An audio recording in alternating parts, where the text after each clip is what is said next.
Hello, ThunderTalk podcast community. I'm Gordana Vinčić, and as I was structuring my topic for today's episode, I decided to share something that I am personally passionate about, but also a topic that I believe we should embrace more, especially as we are in a very global environment, and that is beneath the ambition, the importance of men's mental health in global management environment. Like I said, as I was structuring my today's topic, I realized that there is a particular kind of exhaustion I've seen in my professional previous settings, but also in today where we live in a fast-pacing culture. We move from one achievement to another. We are constantly competing, ranking, improving without setting a proper time to reflect, pause, and really think how to improve on a more intangible way. And that brought me to embrace the importance of men's mental health and how to support men when we think that embracing vulnerability is weakness, and we don't see that as strength coming forward, opening up and letting people know how we feel on a deeper level. Simultaneously, we move from one task to another without even asking a deep question. Hey, how are you? Tell me about yourself, or without giving compliment to each other. So things like that really brought me to share some of my research and some of my passion and really wrap our arms around one another and build psychological safety more than ever. I've sat across from men who were being considered for leadership roles, who were months away from graduation, who achieved more than ever, although they had a very unique need to be heard, seen, valued for who they are, not for whom society want them to be. And that really made me think and pause. What do we need to do for one another in the world where we, like I said, it's very fast paced. We have more access to the technology than ever, although we still suffer with loneliness. So, in today's society, and in today's episode, we are going to embrace some factors why men don't talk about vulnerability and they don't talk about the importance of mental health, what we as opposite sex can do to support them, and what we as a community can do to wrap our arms around and let them know that they matter. As we are embracing our questions and our topics, some questions might come up. Why men? Why not women? And why do we have to talk about them and why they're so important?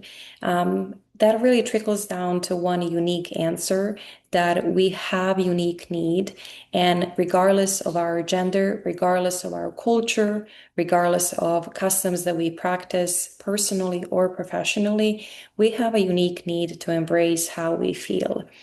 Unfortunately, there is a huge stigma, like I mentioned earlier, that once you are a man, you have to be tough. You need to um, be emotionally stoic. You need to be stronger than you are if you want to be seen as strong in today's society. Because of um, reasons that I've just mentioned, I wanted to give a little bit more space and also to let them know that they matter. Because if we know and if we research and look in different statistics and data, we know that if we support men either on a family structure or any community, we know that women feel healthier, they feel seen, they feel valued, and they're able to perform better. So by mentioning this, it's almost like a step, um, almost like a reversed way of supporting our community, and maybe a reversed way of building psychological safety. So That being said, we can think about many examples, and I will start by embracing some of my examples where I worked with men, either in a project or interacted, and I really didn't understand reasons, many different reasons that they are not participating emotionally and contributing. So I needed to do some work and understand them. And later on, through my clinical work, they perfectly made sense. And right now, when we are in a business environment, in a business global school, I believe that this is something beneficial for all of us and will help us understand our community and our global leaders and gentlemen. So, that being said, in today's episodes, I would love to share some factors, some contributing factors that will help us understand our community and how to understand them better. The first one that oftentimes men culturally are not being allowed to embrace their vulnerability because there is a cultural mirroring that tells us that they have to put armor very high. That's how they perform, and that emotional stoicism will push them farther. And that's how they will either gain their title, they will gain their respect, and they are not allowed to embrace it. Although by simply asking how they feel, pausing, and allowing them to embrace their feelings, we're improving their well-being without setting any expectations how they should answer and our expectations of them, either personally and professionally. Um, by allowing that silence between us, they're able to gather their thoughts and they're able to contribute in a unique way how they feel. And by letting them know that we don't have any expectations, they're able to be just the way they are. Asking for help is a strength, and reaching out will help us to live healthier and to achieve even more than we anticipated in the past.